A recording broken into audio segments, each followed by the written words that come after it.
नमस्कार दोस्तों, स्मार्ट किसान यूट्यूब चैनल में आपका स्वागत है। आज बात करेंगे, कृषि मंत्री नरेंद्र सिंह तोमर ने दी लहसुन निर्यात की मंजूरी। क्या अब बढ़ेंगे लहसुन के भाव? किन देशों को होगा लहसुन निर्यात? ये सब बातें जानने के लिए वीडियो को पूरा देखें। लहसुन के ताज़ा भाव, तेजी मंदी रिपोर्ट सबसे पहले पाने के लिए चैनल को सब्सक्राइब कर लें। विश्व में चीन के बाद लहसुन के उत्पादन में भारत का दूसरा स्थान है। बात करें आने वाले दिनों में क्या लहसुन का निर्यात होगा। किसान भाइयों, कृषि मंत्री नरेंद्र सिंह तोमर ने लहसुन के निर्यात की मंजूरी हाल ही में दी है। भारत हर साल अमेरिका, संयुक्त राष्ट्र संघ, नेपाल, ताइवान और इंडोनेशिया देशों को लहसुन सबसे अधिक मात्रा में निर्यात करता है। बात करें निर्यात से लहसुन के भाव में कितनी तेजी आ सकती है।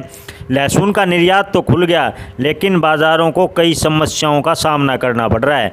भारत के अलावा चीन में भी इस बार लहसुन का रिकॉर्ड उत्पादन हुआ है। भारत और चीन के लहसुन के निर्यातक देश लगभग एक ही हैं। इसलिए चीन में लहसुन का रिकॉर्ड उत्पादन होने से भारतीय लहसुन की मांग चीन के लहसुन के मुकाबले थोड़ी कमज़ोर है।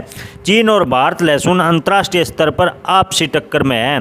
भारत के द्वारा लहसुन निर्यात से किसानों को कोई फायदा मिलता दिखाई नहीं दे रहा। किसान भाइयों, लहसुन के भाव में तेजी आने की संभावनाएं कम ही नजर आ रही हैं, लेकिन आंशिक तेजी आ सकती है। लेकिन अपनी फसल बेचने व स्टोर रखने का निर्णय अपने विवेक से लें। धन्यवाद।